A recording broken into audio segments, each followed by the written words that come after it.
മലയാളികളുടെ പ്രിയ നടി നവ്യ നായരുടെ ഭർത്തൃമാതാവ് ശാന്ത മേനോൻ അന്തരിച്ചു.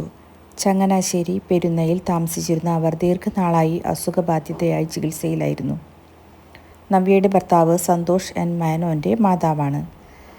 ഭർത്തൃമാതാവിൻ്റെ വേർപാടിൽ ആഴത്തിലുള്ള ദുഃഖം പങ്കുവച്ച് നവ്യ സോഷ്യൽ മീഡിയയിൽ വികാരഭരിതമായ കുറിപ്പ് പങ്കുവച്ചു. അങ്ങനെ ആ വിളക്ക് അണഞ്ഞു.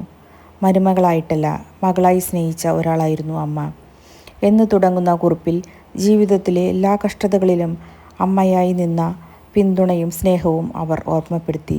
തൻ്റെ നൃത്തത്തോട് അതിയായ ഇഷ്ടമുണ്ടായിരുന്ന അമ്മ അവസാനമായി മാതങ്കി ഫെസ്റ്റിവലിലെത്തി മുഴുവൻ കച്ചേരിയും കാണുകയും അതിനെ അഭിമാനത്തോടെ പറഞ്ഞു നടന്നതും നവ്യ അനുസ്മരിച്ചു. മക്കളെ എന്ന അമ്മയുടെ സ്നേഹഭരിതമായ വിളി ഇന്നും കാതുകളിൽ മുഴങ്ങുന്നുവെന്ന് നടി കുറിച്ചു.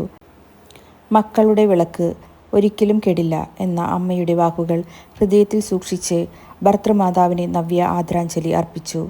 ശാന്ത മേനോൻ്റെ വേർപാട് കുടുംബത്തിനും സുഹൃത്തുക്കൾക്കും വലിയ നഷ്ടമാണ്. ആ അമ്മയ്ക്ക് ആദരാഞ്ജലികൾ നേരുന്നു.